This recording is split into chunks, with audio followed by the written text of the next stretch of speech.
You're telling me you want me to go to Avatar? Spend 3 hours Yeah, of you your want me day? to? Yeah, come on. Actually, I can't.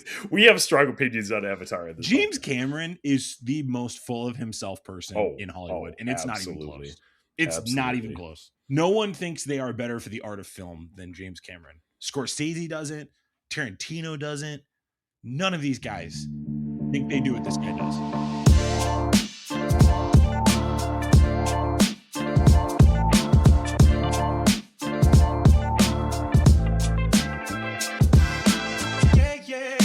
Hello and welcome to the Infinity Bros podcast, the only podcast that's perfectly balanced as all things should be. My name is Isaac Edlund. I am your host tonight, and with me I have one other Infinity Bro. He is the prodigal son of the Infinity Bros universe, the portal master of the Infinity Bros. It's Max Mosier. How you doing, Max? I'm doing great, Isaac. Glad to be here. Thank you for having me back on. I'm happy to have you back on, and I'm happy to talk about the things that we literally have been bursting to talk about. Like, a little background here, you can check out our Patreon for a little bit more behind the scenes stuff, but we typically try not to talk to each other about this stuff before we come on the podcast, so we're just like mind blown by our ridiculous hot takes and reactions to stuff that we've seen.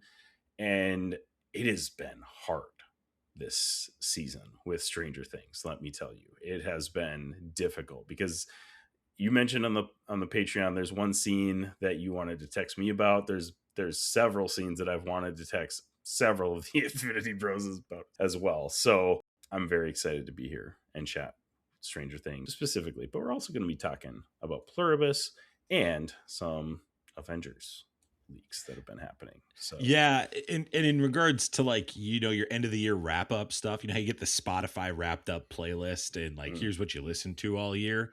I think all year we've been ready to see what would happen with like these Avengers trailers and with what would happen with Stranger Things.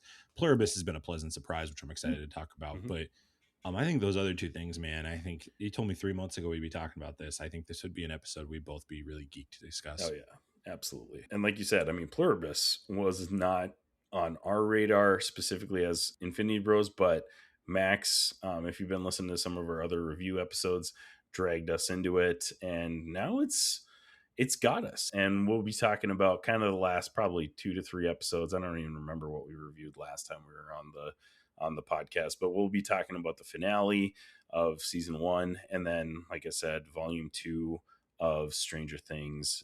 That's the big discussion. But first, I think we need to talk about the Avengers stuff. So let's get into some nerd news. Hey, Zane, I was looking into getting into this Gunpla thing. There's one called the Unicorn Banshee. What the heck is that all about? Actually, Jarrett, what you're thinking of is RX-0 Unicorn Gundam 2 Banshee, which is from the Mobile Suit Gundam. Actually, you know what? It's time for nerd news. So several weeks ago, we got some leaked Avengers Doomsday trailers that started popping up on socials. Typically, they are pretty strict about this kind of stuff.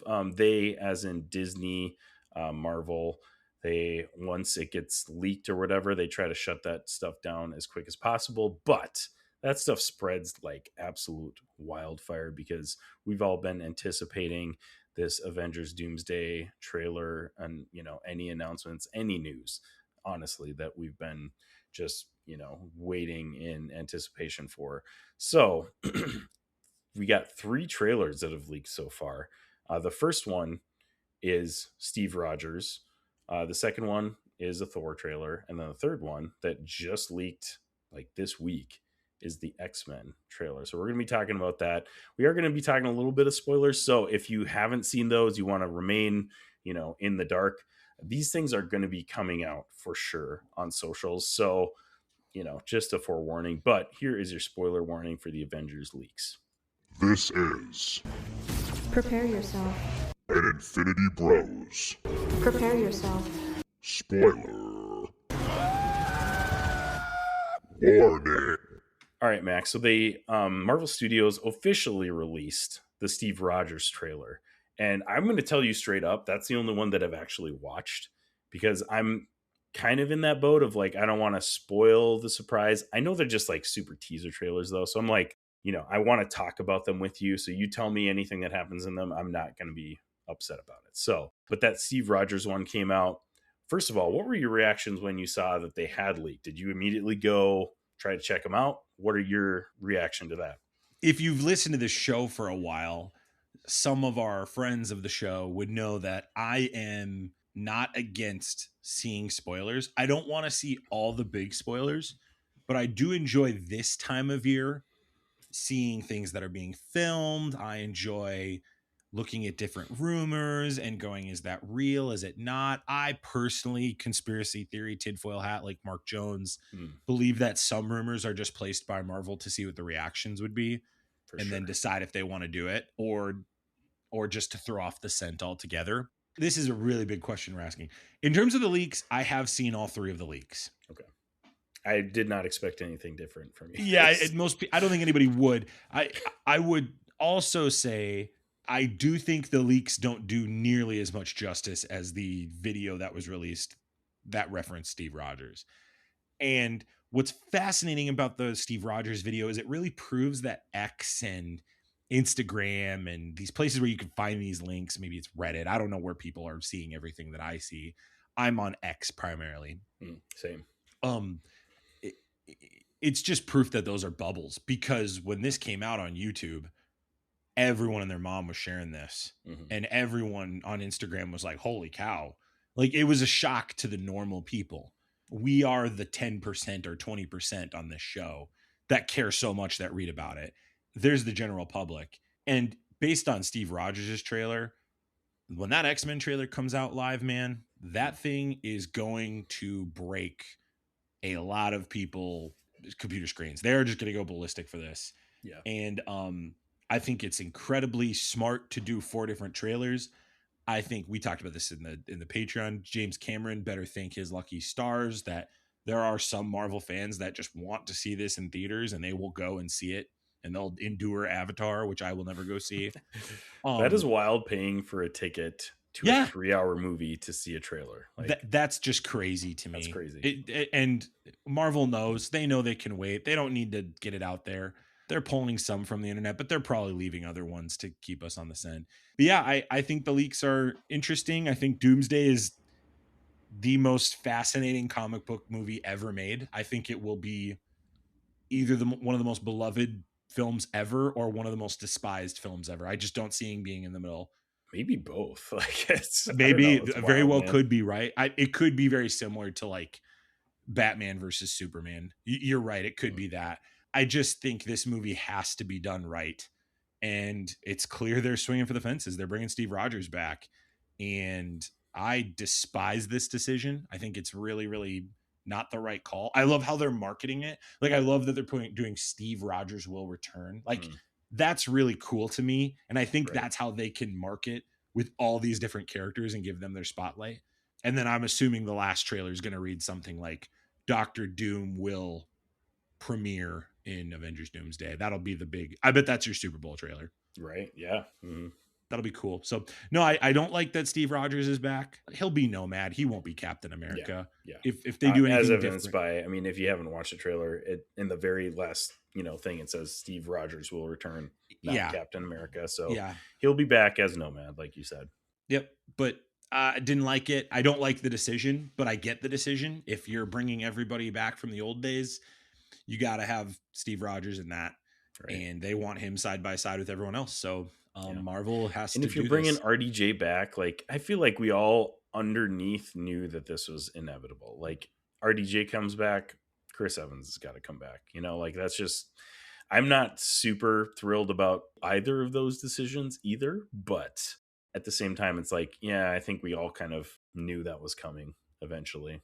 And with all due respect to the guy, outside of the Knives Out movie, he doesn't really make great movies. I saw Materialists a couple months ago.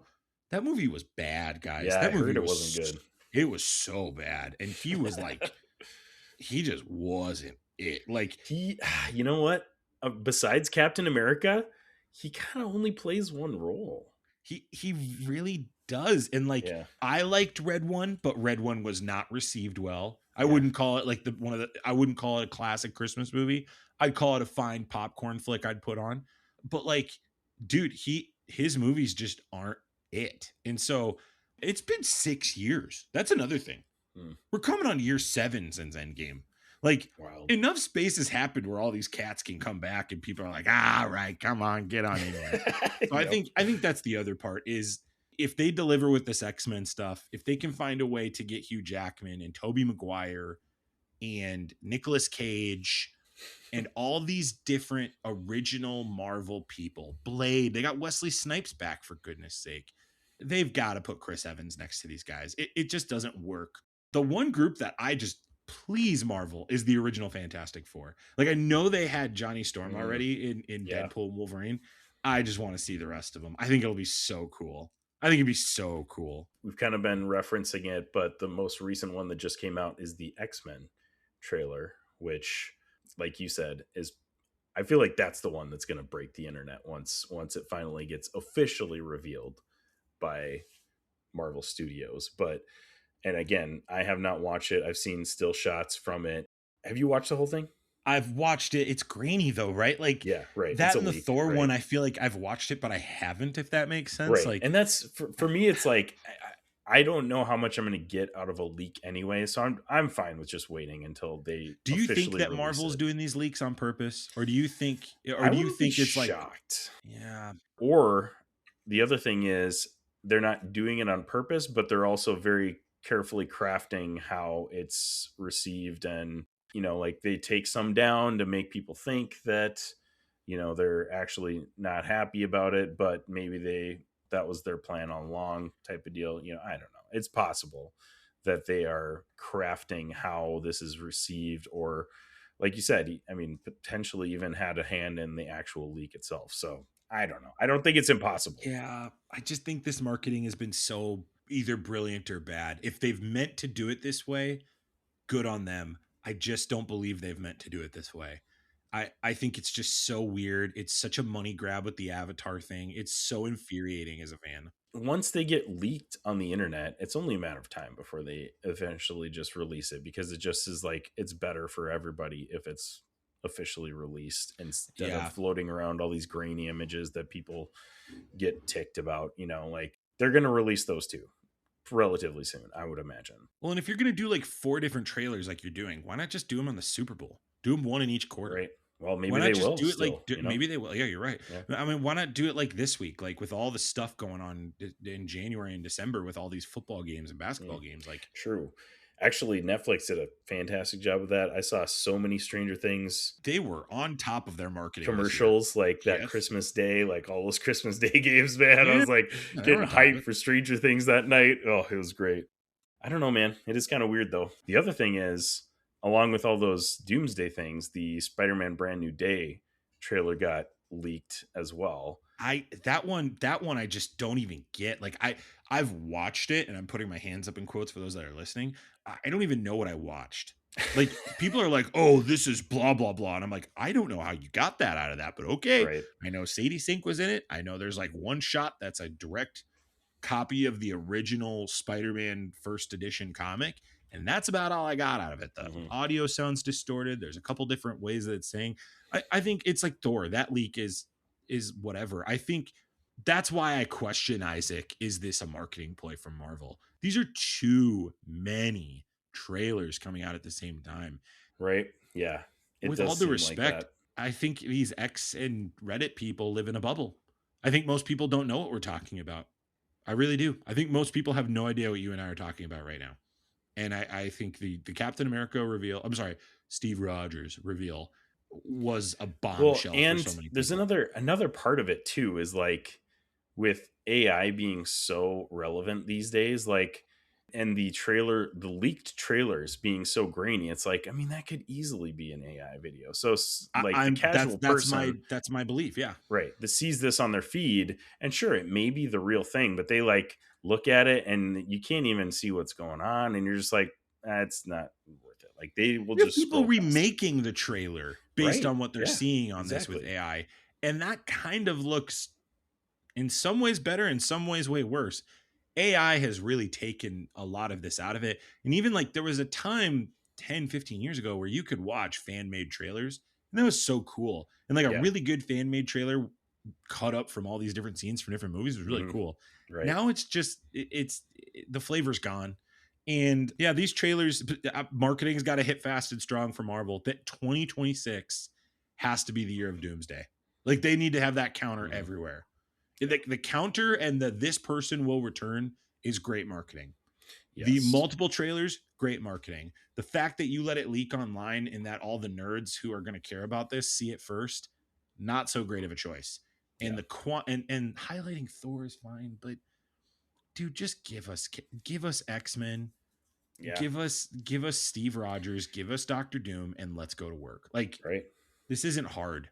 This just really isn't that hard. So speaking of X-Men and Spider-Man Brand New Day, there's been pretty high speculation that Sadie Sink, as you mentioned, potentially could be playing like Jean Grey or some type of link to X-Men. Daniel RPK, which to his detriment, credit, I'm not really sure how to say that, is not always the most accurate, but he's a scooper guy. He reports that she is playing Rachel Summers. So that would be the link to the X-Men from Spider-Man Brand New Day. Again, how accurate is that? I'd say that's about as accurate as any other rumor that we've heard this whole time. But at the same time, yeah, and Rachel Summers is important, but X-Men have been out of it so long. The X-Men thing is such a weird thing. Like the reason they're going to do Secret Wars is to really reboot everything, right? Like they've got to reboot this to get this mess together. Right. You got to combine all this. The multiverse thing it didn't work. God bless them. It just didn't work. And hopefully they can culminate this all well. You had Jonathan Majors, and like you have to be very much in the lore of Spider-Man and X-Men to understand the things we just said. Like you've got to know Genosha, you've got to know X-Men versus Avengers, you've got to know Phoenix Saga. Like there's so many things just to understand that. Right. And you need to know a lot of Spider-Man arcs that are dealing with exactly what he's been working with, on top of the fact that we did introduce Mephisto a couple months ago to all this. He makes the most sense to enter into a Spider-Man universe. You have Wilson Fisk apparently as mayor. I don't know if they'll ever do that. Like, it's just kind of a mess. And so the Sadie Sink thing, and we're going to talk about Stranger Things here in a bit, is the best actress on Stranger Things. She is the best actor in the building, in my opinion. So I'm glad that Marvel got her, because that's what I want to see in Marvel and Star Wars and big productions. I want them to grab the best. Right. She's the best in Stranger Things, in my opinion. I don't disagree with you. I think she's fantastic. Yeah, I think. But just like the guy that plays Hopper, he's in Thunderbolts now. It's like, that's great. We don't need to grab anybody else. Yep. We're good. Those are the two we needed. We got them. They're good. And I'm excited that Sadie Sink's in it. Could she be Rachel Summers? Could she be Felicity? Could she be Jean Grey herself? I don't know. Does she have to have red hair, guys? No, she could dye her hair and be someone else. Right. That's the thing all along, is like everybody's assuming she's going to be playing a redhead. It's like, yeah, she could be literally anybody. Like, we don't know. She could be Black Cat and they just put a white wig on her. Yeah. What if they name her Mary Jane too? Yeah, maybe. Maybe they. And then she's the new Mary Jane in the new universe. I don't know. Like, there's so many different ways you can go about this. But yeah, if you don't know what we're talking about, please forgive our nerdiness and just understand that there are leaked trailers. Yeah, I hope they skipped this part if they didn't care. The general fan is looking for the Pluribus review, and then now they're stuck listening to these ramblings of nerds. Yeah, and I know. Yeah, it's just tough. The Steve Rogers reveal was meh. I get the move, but don't like it. I wish they had a little more creativity, but I'm not going to get everything I want. And nostalgia will come for me eventually. It will come for us all eventually. When you get the X-Men next to Spider-Man, I'm going to bite. I'm going to bite. I know I will. How can you not? You have to be a very strong That's one person ticket. to resist You that. get me for one ticket for there. The question is, here's the big question, because this is what Endgame did, and this is what Thunderbolts did, and this is what really, really quality movies have done. Can you get my second ticket? Yeah. Doomsday's task is, can you get my second ticket? Right. And I will give it to you. I'm one of those weirdos that will go back for a second and third time. I get it. It's odd. It's weird. Well, I mean, we're going back regardless, even if it ends up sucking. I don't know. May I not. disagree. I haven't gone back to the last set of Marvel movies. I went back to Thunderbolts. That's it. I have not gone back to a Marvel movie for a second time since Thunderbolts. Like, I didn't go back to Captain America. I didn't go back to these movies. I liked them. I Yeah. didn't love them.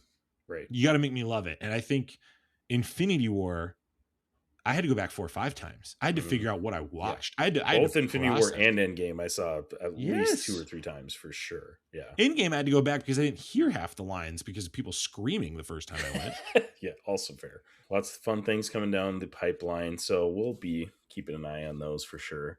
So stay tuned for future Infinity Bros reviews of trailers that you may or may not care about. We do have a rating system that we use on the Infinity Bros podcast. We're going to tell you about right here because we're going to be talking about Pluribus and Stranger Things coming up. Here on the Infinity Bros podcast, everything is ranked from a 0 to 6 point scale. 0 meaning horrible, and 6 meaning absolutely excellent. If all of the Infinity Bros rank something a 6, it gets an Infinity Step. All right, so we're going to talk about Pluribus first because I guarantee you we're going to be talking about Stranger Things a lot longer than Pluribus. So get back to Pluribus. I'd say we're probably going to be talking the last like 3 episodes, probably, right, Max? I don't remember when we left off on. Yeah, it was the second to last episode was the one we hadn't watched yet. So the last 2 episodes we hadn't watched. Okay. All right. So yeah, we're going to be talking about those. If you have been following along with it, I feel like last time we kind of were a little hesitant. Do you feel like that resolved with this last few Am I allowed to dive in? Am I allowed to go? Let's go. Let's get into some spoilers. Here's your spoiler warning for Pluribus. Oh, golly. This is Prepare yourself. an Infinity Bros. Prepare yourself. Spoiler. Warning. This show missed the mark, I think. That's what I'm going to say. I think it missed the mark. I liked... Okay, so I'm jumping right to the finale. Vince Gilligan, once again, always zags when I think he's going to zig. That's his shtick. I get it. It's a good thing, right? Totally get it. And honestly, writing-wise, it keeps you on the edge of your seat the whole time. I think the boredom and slow pace argument I made, and I know I got put through the meat grinder on allegedly TikTok. I don't check it. Isaac manages our TikTok, but they were killing me for that. Yep. Artistically, this show is at the standard and or higher than the standard that Apple TV has. This is up there with all the other shows in terms of shots. There are 2 tremendous shots of Carol when she looks in the grate and she's just looking down. And then there's another shot of Manusos and he's trying to get the cell phone that she dropped in there. And it looks, as you look at both of them, one as if she's trapped, but she's just chill with it. And it kind of shows her state of mind at the time. And then you look at him and he's not okay with being trapped in this circumstance. And I will say I enjoyed the twist of, hey, she invited them back and she played house with them. That's what she did. And Carolina Wydra, this actress has come out of nowhere. The actress who plays Zosha is the best actress on this show now. I would have said Rhea Seehorn, who is doing a remarkable job, regardless of my thoughts on the plot and writing and the pacing of this story, has had to carry so much, as well as Carlos Manuel Vesca. These 3 people have essentially carried this show by themselves. And my gosh, they are warriors for doing it. This is an unusual feat to do in a show like this. But I think Carolina Wydra as Zosha is a great foil to Rhea Seehorn. She is calm. She's unanxious, like all of them, but her presence is different. She's taller. She looks different. She acts different. She makes jokes when Carol is always serious. She refuses to drink when Carol always wants to drink. She's okay with living this subpar life where Carol still has a little uppityness to her. She wants to live in this comfortable state. I think the actors and actresses in this are killing it in regards to the work they're doing. I think there's some great stuff to be explored. I just think the pacing was slow. I really do. I didn't say this in the last episode, but I've kind of come to this conclusion. Pluribus is a 30-minute show trapped in a 45-minute body.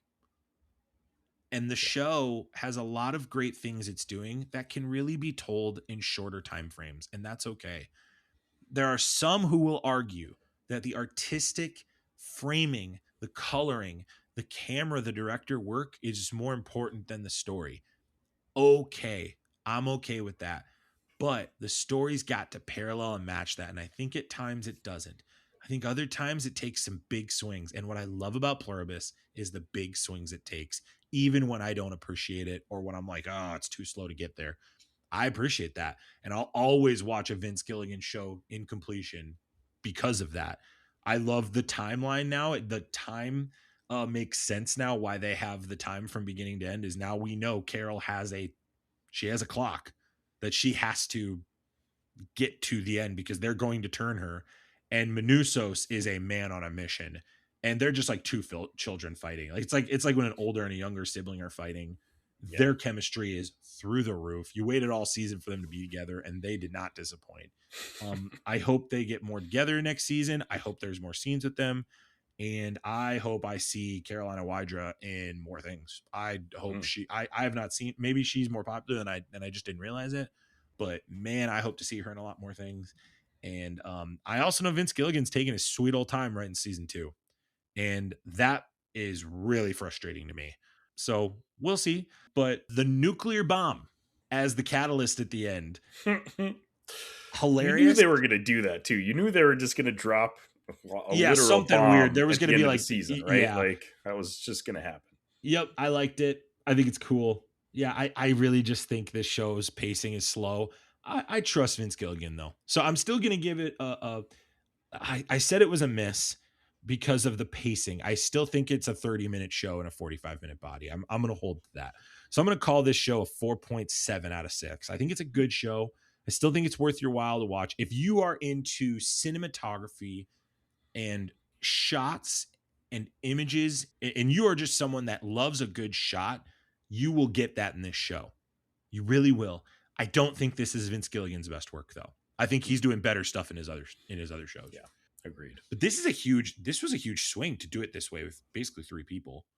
Well, and I think this comes down to like, this is what Vince Gilligan wanted to do. And he found Apple TV in a place that let him do what he wants to do, which I think is to your credit, what you said.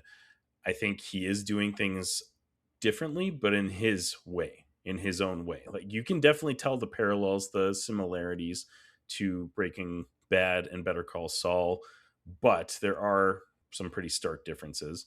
So the main complaint that we got on our clip of our last review was that Pluribus, and this is a literal comment that I'm reading out loud, but it kind of summarizes all of the other comments. Pluribus is a character study, not a plot-driven show.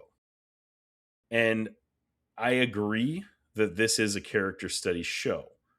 But if that character study is overshadowing the plot, that starts to become a problem for me. I don't think it's fully a problem. I agree with you. I think this is a fantastic show. Cinematically, this is a 6 out of 6. Like it's a great show. It looks great. Right. They're doing everything right in that sense. Character study wise, even, it is a great show. But you absolutely nailed it. There are 3 episodes in the middle of this season that could have been shortened to maybe 1. You know, like there is a lot of sitting around and waiting for the next thing to happen, which is not always a bad thing. But at the same time, like you got to keep me interested. You got to keep me engaged. It didn't lose me. I think this show is good. It's a great show, but there's one episode in particular. I think it's 6 or 7. I don't remember exactly which one. It's the one where at the end, she asks them to come back. And it's literally 45 minutes of her just doing stuff by herself in the city. You can show me that in 20. I don't need 45 minutes of that. You can give me more time with Manusos. You could give me so many other things. You could give me cinematic shots that show the work that happens behind the scenes without giving me anything at what they're doing. And you're right, as a cinephile, this is it. This is the experience, right? And that's what Gilligan's saying. And then there are, at the beginning of this season, everyone was like, this is a show about AI. It's not about AI, but it's definitely talking about AI at times. It's not a show about culture and like subculture things. It's a show referencing those things. It's not a show about individualism and corporate unity. it just talks about both foils. I mean, Vince Gilligan himself is saying, is this heaven or is this hell? And I think that's the question of the show. I really think at the end of the day, if you're watching Pluribus, the question you want to ask yourself is, as that gal in the final season is turned and she's around her culture and they're singing and they're chanting and they're doing all these things, and she is being turned, and then as she turns, it all stops and they all just go back to work. And Vince Gilligan described it as like cells. All the cells, they don't do things together, but like a body, they just do the work. And the question this show is asking is, when Carol turns, and my gut tells me they're going to turn her probably at the end of season 2 and make us wonder what's going to be like season 3. The question will be, will she go to heaven or hell when she does this? I don't know. And I think it'll be interesting to explore this. And I think there's great things to do. And I also think they've made it clear this is also involving aliens. So at some point, it wouldn't be far-fetched to think a UFO or an alien shows up. I mean, there's just things that this show can do. You can do a slow burn. It's okay. I don't mind a slow burn, but you got to give me something every episode to keep going to. And it was like 40 minutes of like meh and shots and color. And yeah, I understand the symbolism. I understand the direction and arc of the characters. That is not the shot. That's why I wanted to preface saying I think the actors have done a great job. I think this is one of the best acted shows of the year. A lot of Emmy opportunities here. Absolutely. A lot of Emmy opportunities for these guys. I just really think it can be done in a shorter time. And I think you could probably get more artistic framing done in that too. I don't know, man. Yeah. But it's okay because Pluribus is good. Right. It's good. 4.7 out of 6 is not a bad score here. The last 2 episodes, after Carol says come back, the last 2 episodes are great episodes. And they reminded me why I'm watching this show, because they're great. And like you said, that scene at the beginning of the finale, that was haunting. That was haunting. That terrifying. Was a nice reminder that this is not just a character study. This is a sci-fi show. Like that's a terrifying like reminder of what's going on right now. And I thought that was fantastic. It finally got me back into that mindset of like those episode 1, episode 2, where it was like, oh man, this is terrifying. Like what is happening in the world right now? That scene got me right back into that mindset. And I'm ready to go for season 2. Still have a little bit of caution, but I think I just needed to reframe my mindset of like, you know what? This is how it's going to be. Like this, it's going to be a slow moving show, and that's okay. I just need to be able to reframe that in my mind and not be waiting for the next thing to happen, but just be enjoying the good things about it. Like we've been talking about, like the cinematography, all that stuff that's happening. I still, would appreciate it if it moved a little bit faster. Because they went NASCAR on the bit. They mentioned like end of season 2, maybe Carol gets turned. Okay, so what is this going to be? 3 or 4 seasons of the world being like this? Like, if that's the case, man, I don't know if I'm gonna be as high on it at the end. And the pacing argument, here's the pacing argument: you can't start at 100 miles an hour right out the gate and then slow down to 5. Right. That's what this show did. If it had stayed 5 to like 15, I would have known, okay, this is just the way this show is. But it showed me what it can do in a very short time. Yeah. And then it just stopped. And look, part of the bit is she's stranded. She's alone. So there has to be a little bit of like waiting around. I was cool the first half of the season with it. But I will say this, Vince Gilligan's essentially giving people like me the middle finger at the end of this and saying like, well, good news, you're going to get your pacing now because the timeline is there. She has no time to waste. Right. So when they come back, the pacing, my assumption is will be faster. I don't know if it's going to be NASCAR 100 miles an hour speed, but it's going to be noticeably different. And it's going to be, I will be watching it. As critical as I am, you put an atomic bomb in the front of her house and she says, I'm pressing a button if you turn me. That's craziness. Right. That's awesome. Yeah. And Vince Gilligan, like, to his credit, he has fantastic cliffhangers. That's part of what he does. So he knows how to draw me in for a second season, man. He sure does. There he goes. Yeah. So despite all of the qualms that I and we have had, I'm all in on season 2 as well. I'd give it a 5 out of 6. It was still really solid. And it surprised me in the beginning of like, wow, this is something really new. The premise is really interesting. It didn't really, deliver on the, like you said, pacing, the speed of being 100 right away, slowed way down. But we did get some nice redemption and some fun things in the last couple episodes. So I'm all in. 5 out of 6. I'm excited for more. And you mentioned he's still not done writing season 2, so it might be a Dude, few years. Or go listen to all the things I referenced are things he said. The heaven hell thing. Okay. He is saying like, I'm taking my sweet old time on writing this second season. Hmm. Like this Okay. is one of those situations where actors or writers or directors, they go one for me, one for you. This is his. He's making that abundantly clear. It's getting the backing, it's getting the money, it's got the actors, it's got the production. It's gonna look great. Yeah. But it's gonna take a while. It's like Severance. That show took a while to come back out. I think we're in a similar situation here. And Severance was worth it. So I agree. Stranger Things has had that too. I think that's all we got on Pluribus. So let's move on to the thing that we both are very excited to talk about. Stranger Things Volume 2 of Season 5.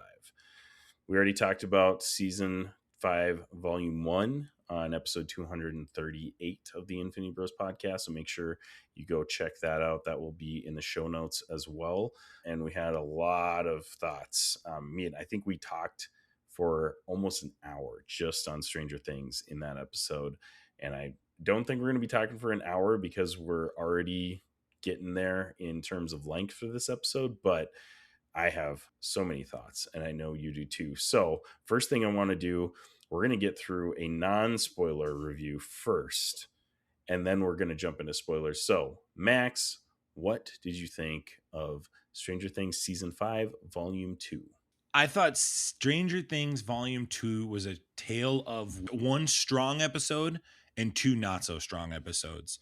And there's a moment in the first episode that is the peak maybe of the season to me that really just goes to a place in the second set of episodes that really is disappointing.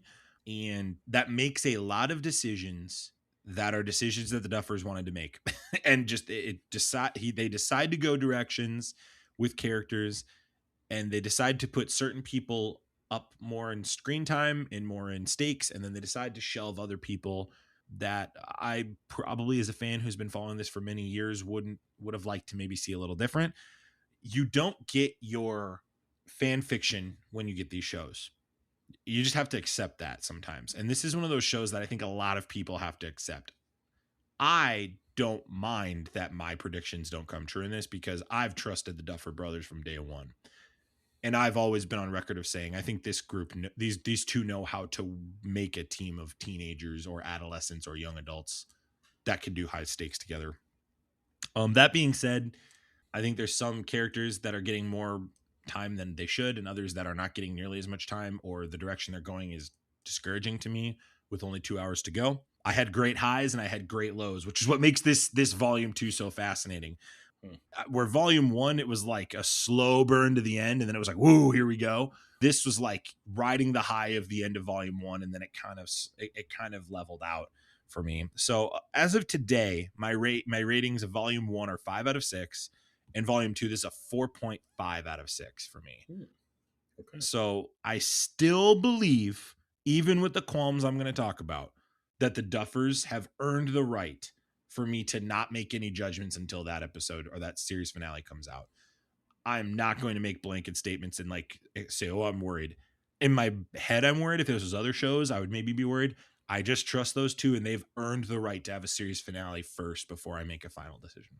I'm with you in terms of the kind of the episodic structure. So I really liked Volume 1. I think on the episode we did last, I rated it a 6 out of 6. I think I still keep that 6 out of 6 rating for Volume 1. Volume 2 takes a dip. And I think it is hard because they're trying to tie up all these storylines in a satisfying resolution in the finale. And so you do have to kind of almost speed things along in terms of like getting to the fork in the road of getting to that finale. And like you said, the Duffer brothers have done a fantastic job in previous seasons of doing that. So I also am not worried, but there were definitely some things in volume 2 that I noticed, which I feel like I really haven't done a lot of in this whole, like I rewatched the whole show, and it's such a great show with great writing that you don't even notice like plot holes and like things. Like, yeah, there is plot holes because it's a sci-fi show. Like there's plot holes in every sci-fi show. But like when I don't notice them until somebody points it out to me on the internet, that means that I'm sucked in and I'm invested. And Yeah. to me, it's Well, good. very well said. Very well said. Because this show in particular has so many gripes across the board. Like, Right. I think no matter what they did, there would be gripes. I started noticing some of those things in this volume, which hasn't really happened a lot in the last 4.5 seasons of Stranger Things. So, not my favorite group of episodes. I do think 5 was probably the best out of the batch, like you said.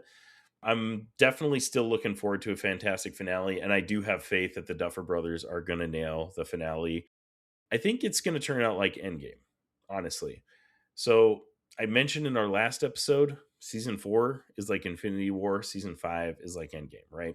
I think technically there's an argument to be made that Endgame is not that great of a movie because it's trying to wrap so many different things and storylines and characters all together. So you have to neglect some characters. You have to neglect some storylines in order to like actually tell a coherent story. Like that's just the facts. So I think that might happen in the finale, but at the same time, me as an MCU fan, I loved Endgame. Endgame was an incredible emotional finale of what 15 years of the MCU to that point, like maybe more. I don't remember exactly how much it was at the time, but What'd you think of Harry Potter's finale? I liked it. Yeah, it was Yeah. good, and I think it's the same way too. Like, was it the best movie? Like, can I look at this and say this is the best movie of all time? No. But at the same time, with all of the emotions and connections that I have to those characters, I still loved it.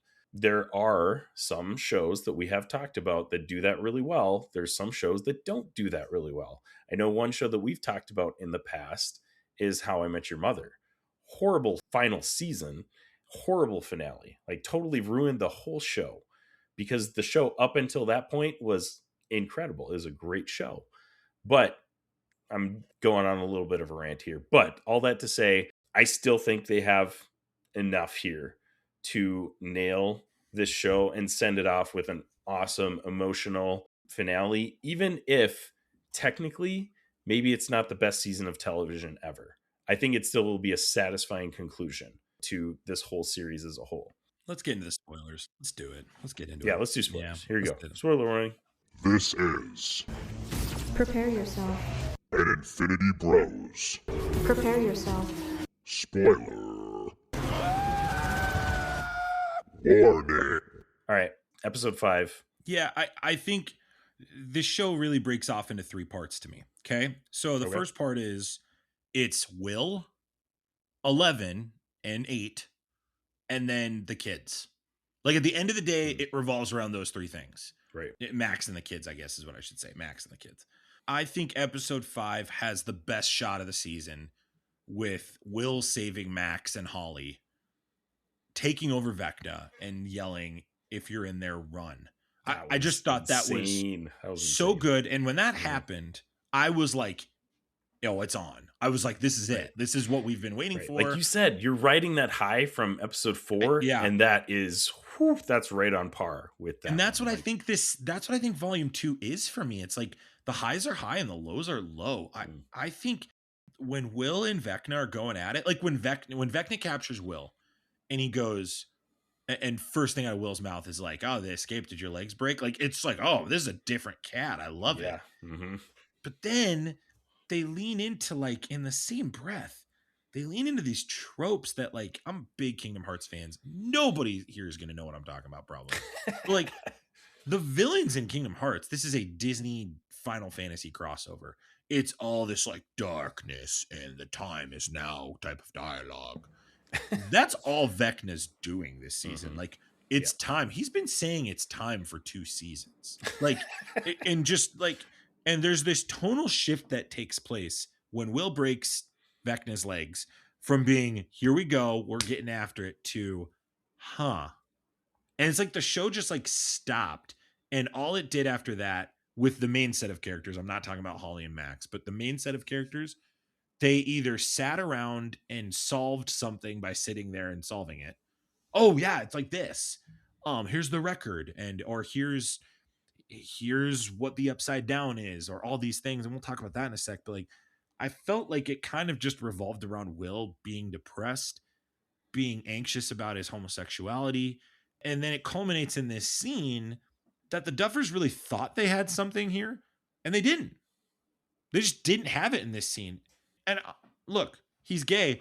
They've been doing this arc since season 1. Like, I don't care what anybody says. It's been pretty obvious since season 1.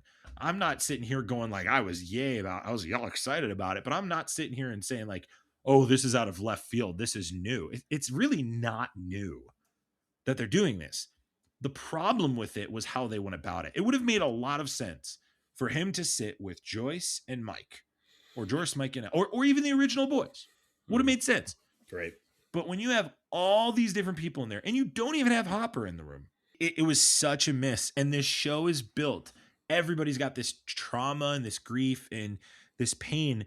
And if you're going to do this arc where Vecna is threatening Will with his sexuality, don't talk about it. Show me. You don't have to get gross and weird, but show me a distorted future where like Mike and them all hate Will and Will's alone. Like, do something like that. As an audience member, it was a huge miss, and it burned so much time. And I don't want to hear from the audience that says like, oh, well, this is how the show is. No, the show itself made the comment. They were like, we need to eat. And then Joyce was like, well, the world's ending. Like, no, while the world is ending, this isn't a good conversation to have. Yeah. I'm not the one that wrote that rule. You guys wrote that rule. You literally wrote that rule into this script. Mm-hmm. So I think the whole point about that scene was a huge, not just a miss, a huge miss. And it's what this show is going to be made fun of for when it's all said and done. Oh, yeah. And there's so many politicized people that are going to see that and they check out immediately.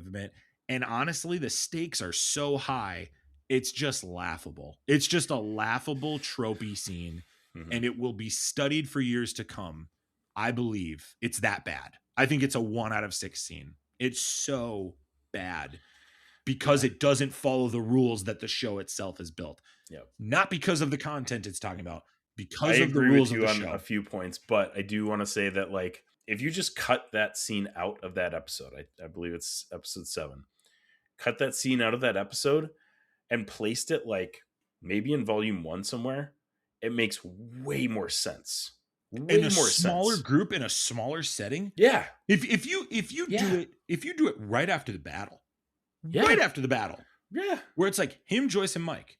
And it's like we go right into it and we talk about it and he goes, here's what he showed me. Here's what I'm afraid of. I need you both to know this as we move forward. Because it does make sense to me. It's like, because some people are, the argument I'm hearing online is like, oh, the world's at stake. I'm gay. Like, that's not what's happening here. What's happening here is Vecna is trying to weaponize this because he recognizes he's a threat now. Okay, show me, don't tell me. Duffer Brothers, there's $480 million in this show. Show me, don't tell me. Mm-hmm. And then you get into Holly, who was a non-character all for it before this whole thing came out, and she's center stage. And that's insane to me. And Max is killing it. Sadie Sink is putting fantastic. On a clinic the last 2 seasons in acting. She is by far the strongest. But the core people that make this show what it is have been relegated to the sidelines.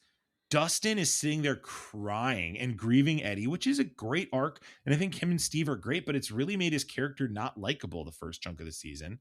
Hopper tried to off himself to beat Vecna, that plan, and we're going to find out what happens in the series finale with that.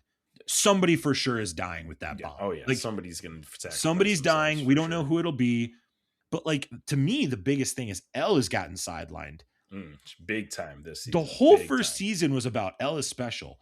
The whole 4th season was like we got to get Elle right because she's got to fight this big war, and she has been sidelined. Look, get mad all you want about the Will thing.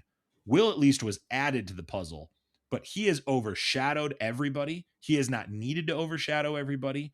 Elle should be the center of this team. She's not the center of the team. And that's what's egregious to me. And on top of it, you brought back 8 to basically be like, oh, Elle, you got to die. And it's just like everyone's watching this and we're all like, yeah, you're giving Elle attention that didn't need to be there. The tension being there was Vecna is in the play. Period. End of discussion. You will die if you fight Vecna. That's the tension. We already knew that. And I think it was a cool reveal that all of the blood that the kids had was Henry's blood. That makes a lot of sense. That's good cool. reveal. Yeah. That's cool. But eight is either a spy for Vecna or a terribly written character in this show. And we're about to find out in a week what that answer is. And if it's the latter, if she doesn't have I'll say this, maybe she's not a spy. If she doesn't have an ulterior motive, oh, for sure, yeah. If her whole motivation is just we need to kill ourselves to prevent other kids from doing this, with all due respect, it's a poorly written character. It's just not clicking. And Millie Bobby Brown is mailing it in. She is awful in volume 2. She's bad in my opinion. She's bad. She's like she's just not there. She's just like the lights are on. I mean, part of that's not her fault because, like you said, she's being sidelined. I mean, like she just doesn't have that much screen time. She's got to be livid. She's got to be. Yeah. She is the show. Yeah, that is weird because she literally has been the single focus pretty much through 4 seasons, and then this season it's like, oh hey, no, actually Will's got powers. Let's go all the way to him. Like, and if Will was the key, totally cool. You should have done it last season. You can't just this season sideline her. You introduced 8. So you've built your own little like trinity essentially to go against him. And like they're sitting around going, we need to kill ourselves. Oh, life is bad. We need to kill ourselves. Dude, Vecna is going to kill the world. What are we talking about right now? What are we doing? And like, it's the whole like, well, what happens after we save it? It's like, we'll get to that when we get to it. And I just, to me, it just has not worked. And those are my lows. The highs I've got here, the upside down explanation is dynamite. Ooh, home run. Great job by the Duffers. They had it mapped out from the beginning. It's evident. A little weird that they never found the walls, but it makes sense if you think about it because like the characters would have only gone to like 3 or 4 places. They only down. We talked about this on our previous episode. It's like each season they introduce a tiny bit more of the upside down. And we don't really see much of it really until this season is like the big like, now the whole picture is there. But like before it's like you didn't even have that far to go, even when they were, the team Nancy, Jonathan, Steve, and Eddie, or whoever it was, like they like were going to Vecna's house, and that was like still in Hawkins. Like it really wasn't that far to explore or whatever. So now it's like, okay, now you've got the whole upside down. So I love that, and the fact that they brought Mr. Clark into the know now. The fact that he is the one that's been behind the scenes, like helping them along this whole journey, and he finally, now that he is like a centerpiece to this plan to like figuring out that, the wormhole and everything. I love that they brought him into it. Like he's such a great side character. I love him. And I thought the scenes of like the melting building and the exotic matter, really cool explanations. Like as a Lost fan, the polar bear thing never made sense. And then when they revealed it, you're like, that's it. This is the opposite. Stranger Things gave it. Look, it doesn't make sense that it's like melting. They didn't really like explain that. They didn't need to. It's exotic matter. It's doing weird stuff. If you shoot it, it's going to destroy you. Boom, we're done. That's all we need to know. Nancy with her shotgun just... Which is great for Nancy because apparently she likes to shoot first, ask questions later. And Jonathan's just like looks perpetually tired all the time. And here we go. Right? Like I really loved this. And I've been critical of Dustin's like character arc in the first chunk of the season, but it paid off here because... It did. I told you it would. I told you. I know. And I'm just saying more of like, I loved the answers. That's what I'm going to say. I think the answers make a lot of sense. Right. They line up with things in the past. It was cool reveal. It was cool to see that it's a bridge. And it was in the title. The bridge. They told us the whole time what the upside down was. We knew the titles of all the episodes and we still didn't know that it was a bridge. Like, I think it's cool. Well done to them. I loved that stuff. I despise the Jonathan and Nancy breakup scene. Oh, really? I thought That's it a was controversial one. awful, awful. And again, like my highs are high, my lows are low. Like, I actually disagree with you. I think that scene I was hated great. it. I think it should have happened 2 seasons ago, though, because they are painful. They are a painful couple. Fair, I've hated them as a fair. couple, like almost since they got together in was it, season 2 or Yeah. end of season 1 or whatever. Like, yeah, they have been just absolutely painful to watch. So the fact that I kind of loved it because it was like they're acknowledging that they have that shared Yeah. trauma, but they don't have to be together because of it. I do agree that there's been a lot of people online that like didn't even know they broke up. And I thought it was pretty clear they broke up. It was Like, pretty clear, guys. I thought it was pretty Yeah, clear. That's crazy. But like, I guess they could have maybe written it a little differently. I was like, oh, they're broken up. Great. Finally. Okay. Now we can move on. They should have done that a long time ago. Yeah, it was abundantly clear that they broke up. And I think just I thought it was too. I thought it was weird. It's weird that you're about to die and you're like, oh, we break up, but let's snuggle. I'm like, oh, no, didn't work. Didn't work for me. I thought it was good because they're finally revealing their truths to each other. It makes sense in the death thing. Yes, the cuddling thing is weird after that. After they break up, they're like, okay, let's die together and hold each other. Like, okay. I think that is so weird and ridiculous. And there are times where you placate to the fans. This was one of those moments and it didn't work. And look, I'm a pro Steve guy. I want Steve to end up with Nancy. What I think this scene proved to me is Nancy's the one that's putting the bomb on her back when she goes to Vecna. That's what I think is going to happen. Ooh, okay. I think Nancy for sure is the dead one. I think it makes a lot of sense for Jonathan and Steve. Yeah. And she gets to go out on her terms, which has always been what she's wanted. I'm just realizing it now as I'm thinking and as we're talking about it. I think this is the first season that I have really not enjoyed Nancy that much because she has fully turned into a shoot first and think later person this season. Yeah. Up until this season, she is the one that's figuring things out. Like she's the one doing the thinking. And then this season, she's just all of a sudden like, I shouldn't say all of a sudden. You can kind of see that gradual turn, but I don't like it. I don't like that she is that person because the investigative reporter that she is in season 3 on, that I love that about her. And now she's like, oh, now I'm just a gun person. Now I'm just going to shoot everything that's bad. You know, like it's like, okay. Isaac, as bad as I think the Will come out scene is, this scene is worse. Ooh, wow. That's okay. how bad I think this is a 1 out of 6 too. Like, okay, I'm gonna re-give my rating here. I'm gonna give the coming out scene for Will a 2 out of 6. I'm gonna give this a 1 out of 6 because I just have to create some space here. I've got to create some space here because the coming out scene makes sense. This just doesn't make any sense to me. I just fully disagree with you. I think it makes writing wise, nobody. I don't care who you are not breaking up with somebody as you're about to die. That's crazy, Doc. So you're just that's nut job behavior. Okay, that's nut job. Weird. Just are you really not going to tell the truth in your final moments about like what you fully thought about the other person though? Like, dude had a ring. Yeah, do it. Just no. You're scared, and you're in. No, maybe I'm just happy about it because they finally broke up. Maybe that's why I like think. That scene. And you know what? if you are in that camp, you have my permission to ignore everything I'm saying. I want well-written character development. This was not well written. Okay, so the argument we talked about Pluribus. If you scrolled ahead, go back and listen to it. Okay, we talked about Pluribus. The argument that we've made on Pluribus is that it's too slow paced. On this show, the pace has been high.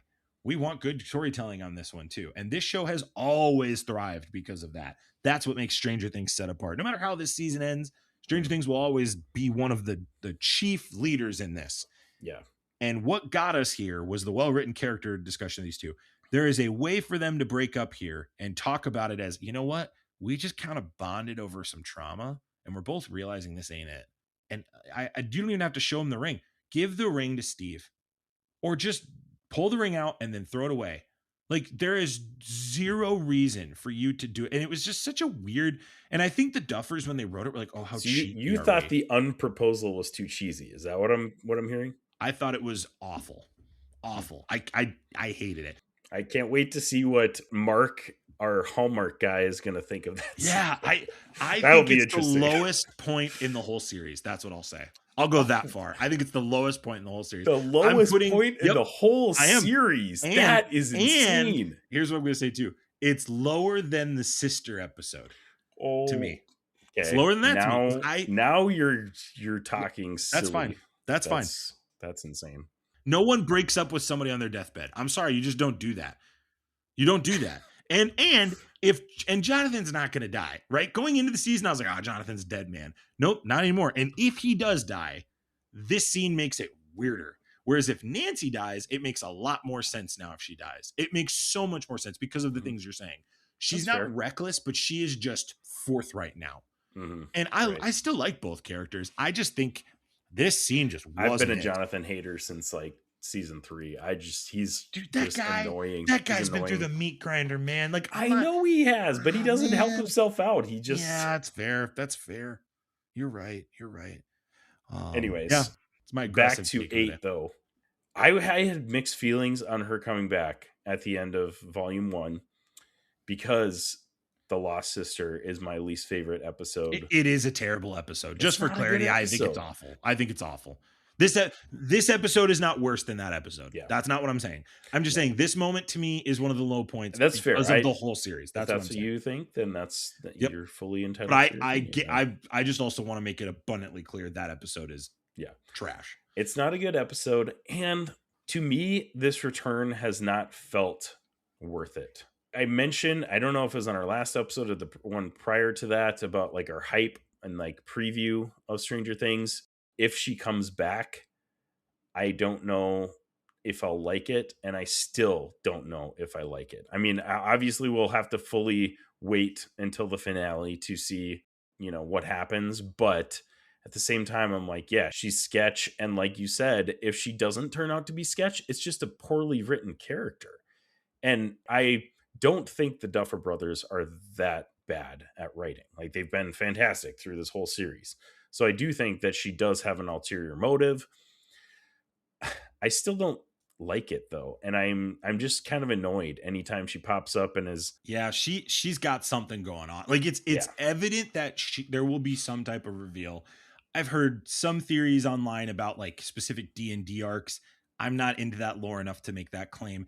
To me it makes sense if it's one of two things. One, she is a spy for Vecna, or two, she is a spy for the military, or has some type of just like change of heart, where at the end, like the one theory I've heard is like Elle will die, and as Elle's dying, 8 will give her a vision of Mike and her at the waterfall, and Elle will die with a happy ending. I think that's too morbid. I think if Elle dies, everything I've said about her arc is going to be what I'm going to come right back on this show and I'm going to rant about it again. And you can just go ahead and bet your bottom dollar. We could have another WandaVision on our hands if that happens. Because unless you kill Elle, if you kill Elle that way and totally lean into all this stuff that 8's saying, I just don't buy it. And I think 8, we all viewed 8 coming back as this is the final piece needed to beat Vecna. In reality, the Duffers brought her back as a thorn that Elle has to resolve. She is a conflict that Elle has to resolve. Yeah. And I do not think Elle needed a conflict to resolve to do what you're saying that needs to get done. If it does end with Elle dying, you still could have made that reveal a different way. You still could have told us that information and kept the stakes of it's Elle and Will versus Vecna. We could have had it that way. And we just haven't had it that way. Instead, we've had Will is the savior, and he's just not. Elle's always been the savior. And this whole show is an upside down. It's like 12 disciples, 12 kids. Like, it's the opposite of Jesus's table as the final season of the episode. It's like hell is up in this narrative. Like, if you look it up, like the top part is hell is up and earth is down. Like, everything is literally upside down. The typical arc of the male archetype, it was now 11, which is what made the first season so good.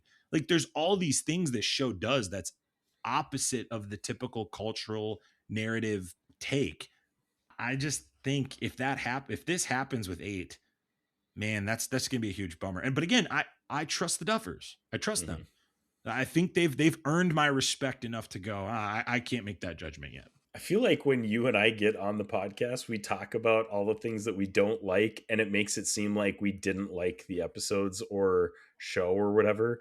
And then we give these positive ratings afterwards, and No, everybody but must again, be like thinking, like, I'm what? talking about like what could be, and I'm responding to the negativity. Like there's Right. so much negativity online right now. Yeah. And that final episode, the one where Will talks about coming People out, are kind of like, people are ticked. me and you have been maybe a little bit more down on this season than previous seasons, but like, it's still great television. Like, it's still really good.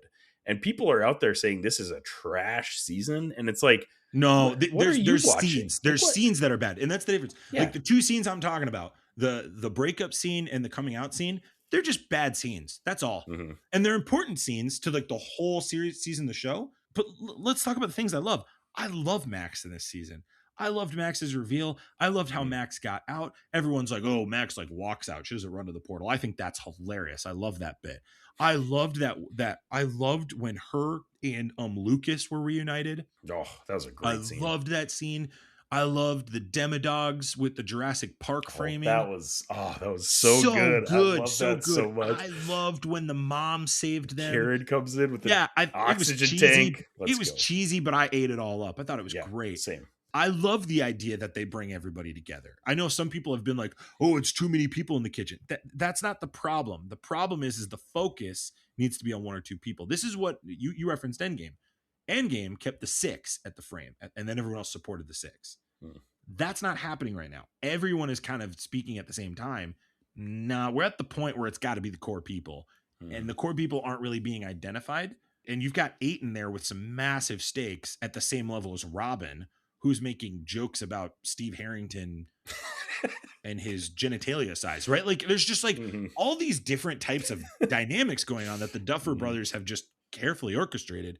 I love the upside down reveal. I think that's a huge win. If they did not get that, Isaac, we're on the show. I'm in the opposite camp. I'm on this show saying this show's a flop because of that. How happy are you that this was not a time travel thing? That this Thank is you, Lord. We talked about this praise last episode. God. Yes. I thought they were doing that, and I'm so glad they're not. I'm so glad it's just a bridge. It's so simple. That's what I love about it. It makes so much more sense than like jumping in time and just like, when they revealed that, I was like, yes, thank you. And it makes sense as to what Will was doing.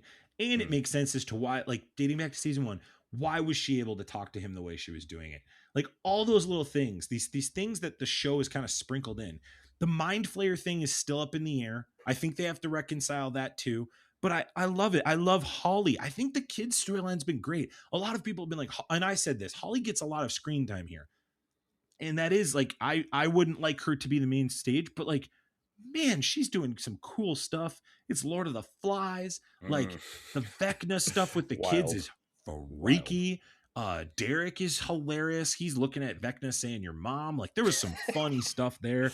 I thought Steve and Dustin's arc was great. Fantastic. The resolution of that was been probably my favorite thing of the whole season. Like literally had tears in my eyes during that scene. Actually those scenes, because the one like in the lab, in the upside down lab, where Dustin finally like breaks and he's finally like, "Oh, I'm so sorry," like blah, blah, blah. And then when they are in the the radio station or whatever, and they're prepping, and he gives him Eddie's like spears. Oh, that was another great like scene of like, hey man, if you die, I die. That's exactly how this show. You do more scenes like that than the other scenes I've talked about, we're going to be just fine. And this show has done more scenes like that than the other ones.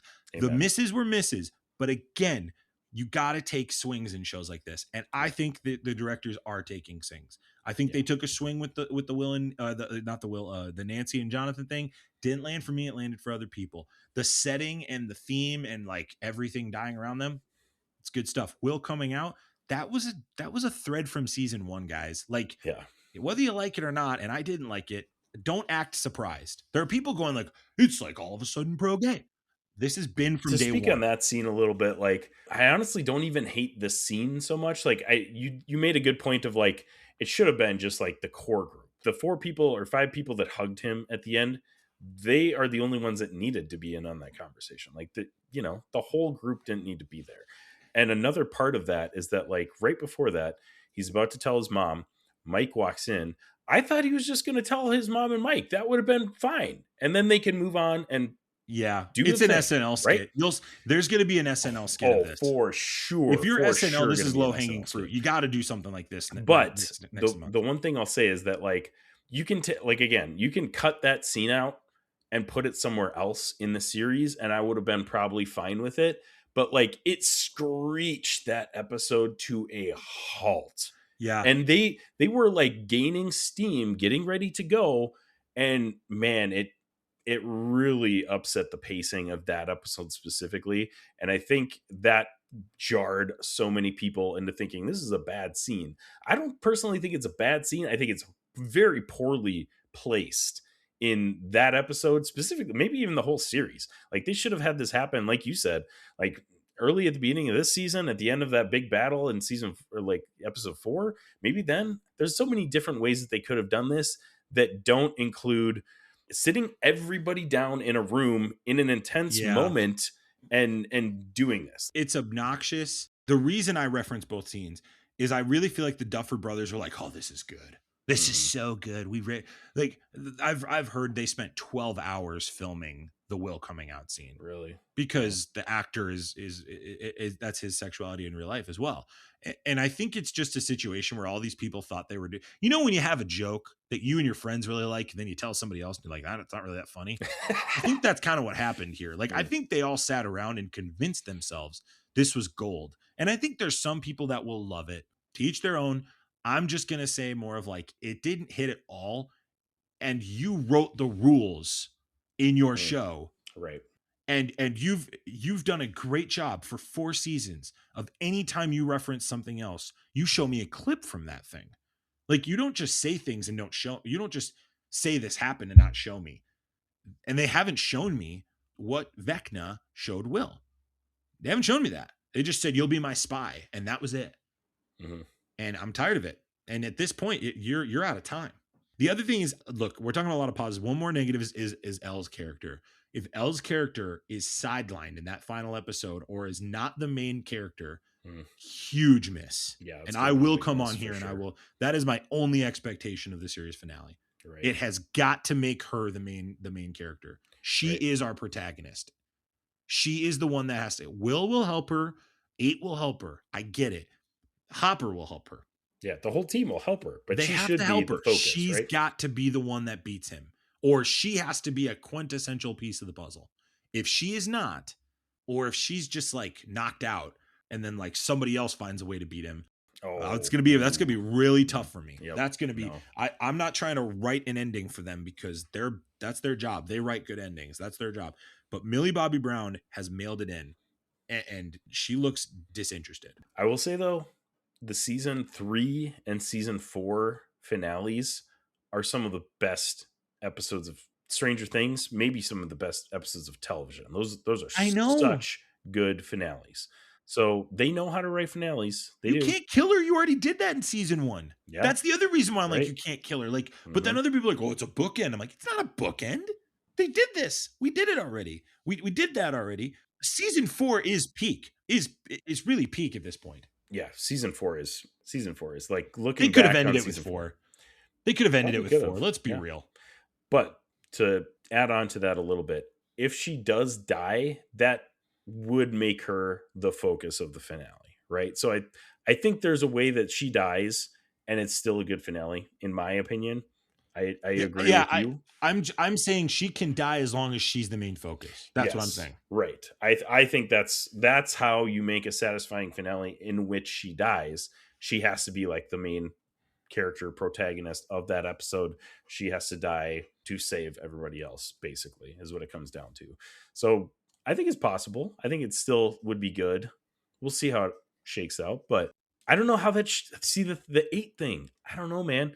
She has set it up to be like, if Elle dies and 8 doesn't, I don't know if I'd be satisfied with that. I just if 8 lives and Elle dies, I would be pissed if that happened. That would be bad. That won't happen. I would be pissed. 8 is the easiest money is Vecna and 8 are dead. They better be. If Vecna's not dead, like if 8 doesn't die, that's equivalent to Vecna's not dead at the end of this, then we're all in trouble. Well, I was going to say there's one character we haven't talked about yet. Dr. K. Her arc has been useless It's been meaningless. Yeah. And here's my prediction. She is the backdoor pilot. Oh, Dr. yeah. K is in this show Okay. as a backdoor pilot, You know, which is you why might be right about I that. think Elle will live. I think Elle will live. Mm. And then the backdoor pilot is Dr. K will keep doing what she's doing with a new set of people, because there is confirmation that there's going to be some type of series with this. Mm-hmm. I think Dr. K is going to be part of that. Do not be surprised if she's the main villain. I have not read or seen anything. That is literally just my opinion on watching the show. That's a really good thought. I don't think I would like it because, like you said, her character has been useless and frankly not interesting at all this season. But she'll be the next Papa. She's the next. She's Mama, and she'll set up the next Papa. Papa for the next was show. actually interesting though. Like, I don't know if I would like. We don't know if she's interesting because we haven't had time to see if she's interesting. True. Because she's a spinoff character. That's my opinion. The whole military storyline in the last season and a half, honestly, has been real weak in my opinion. And the season 4 finale with the like smoke, and then they're just like, oh, we're putting this over it. And it's just like, oh man, just such a miss. Yeah, that's been honestly that, and then obviously 8, in my opinion, has been the weakest. 8 we gotta see. 8 again. I think there's a chance 8 could matter. Seen, possibly could be redeemed. Another thing about 8 too that I don't know if I've verbalized, but I get what they're going for with the giant reveal in episode 4 of like, oh, it's 8. Oh my gosh, we haven't seen her since season 2. But like what the Duffer brothers are good at is giving us little breadcrumbs, right? Like they give us little breadcrumbs, and then all of a sudden there's this reveal, and it's like, oh my gosh, like I could see that happening the whole time. Like, yes, I get it now. It makes sense. I didn't feel that way when we got 8 revealed. It was like, you brought her back from season 2, and she hasn't even, like, I think she was maybe mentioned once or twice in the whole course of 3 seasons in between season 2 and now. And then she's the big reveal in this, like, that didn't hit for me. I know a lot of people were excited about that, and I'm still not feeling good about it. I was okay with it. Because I thought it was like, oh, that's unique. You've done enough that you've. I mean, that's what they're going for. They're going for the big shock, and it did work. But now that we're looking back at it in retrospect, I'm like, I don't like that. I don't like that we didn't see it coming. Like we should have. Like the Duffer brothers are so good at normally. Well, I mean, the argument could be made that episode was literally for that. Yeah, but we'll see. Excited for the finale, which, I mean, we mentioned before, is in movie theaters this week. So check out, and it's almost widespread now. Like it was going to be a limited release, but like there's a ton of theaters showing it now. So check out your area, see if you've got a showtime on New Year's Day. Are they doing it on New Year's Eve? No, it'd be New Year's Day, right? No, it's New Year's Eve. It's New Year's 31st. Eve. So they're probably doing both New Year's Eve and New Year's Day then. So what time does it come out on the 31st? Does it come out at 7 p.m.? 7 p.m. on Netflix. I can't imagine they would allow any theaters to screen anything before that. So yeah, it comes out at 7 p.m. So like I've heard the argument of like, oh, people have stuff to do on New Year's Eve. I'm like, you could watch that from 8 to 9 p.m. Yeah, you got plenty of time.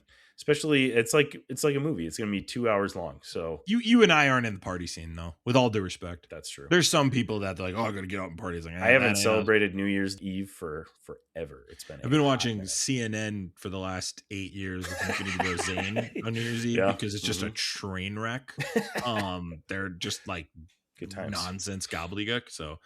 Yeah, my tradition's not much better. I will be watching this New Year's Eve, and we will be recording before Infinity Bros Zane and Robbie and I go on vacation. So, ooh, very nice. Yes, you'll be listening to our episode on. I will. I'll be listening to it on the plane. There you go. All right, there we go. That's all I got, Max. Any other thoughts about looking forward to the finale? I just would say this, regardless of the outcome, I just want to respect to the Duffer brothers. Like even if that finale is awful.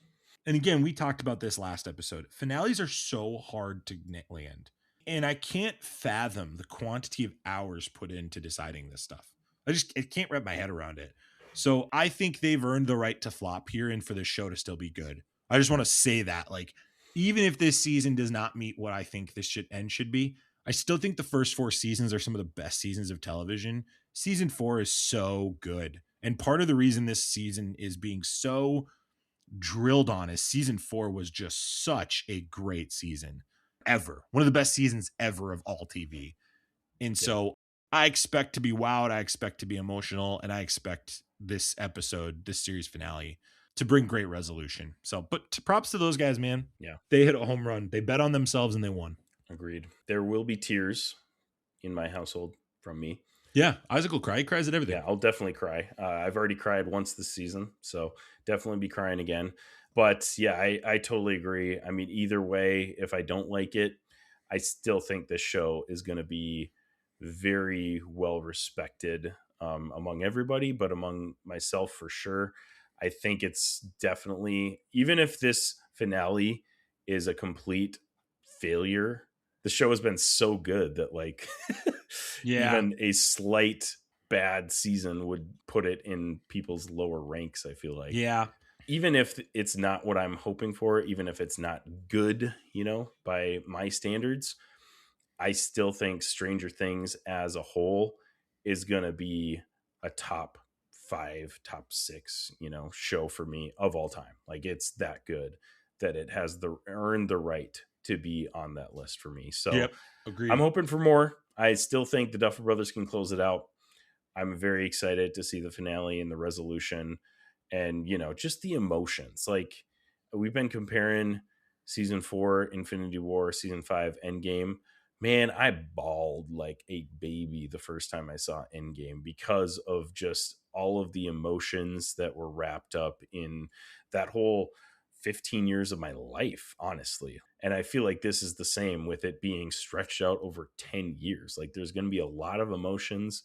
A lot of these characters mean so much to us that I'm definitely going to be crying. Mm-hmm. It's going to be emotional. I'm excited to see how it ends. So looking forward to it. I think it's similar to Harry Potter. I think there's a lot of nostalgia attached to this show for 80s people and for people that grew up with these kids. Yeah. So I think you're spot on there. And I think this show will always hold a special spot to Gen Z, millennials, and previous generations because of that. Well, tell us what you think of Stranger Things Volume 2 of Season 5. You can hit us up on theinfinitybros.com or at any of our socials. We definitely would love to have a conversation with you about what you think of Stranger Things or Pluribus or the Avengers Leaks. We'd love to talk to you about any of them. So check us out. You can also hit up our Patreon for behind the scenes exclusive access to me reviewing it, Welcome to Derry, and us talking about some other random stuff. So check that out as well. You can join the Patreon for as little as $2 a month, and we appreciate the support. So wherever you're listening, however you're listening, thank you so much for making us a part of your podcasting experience. We love you 3000. Bye. Bye.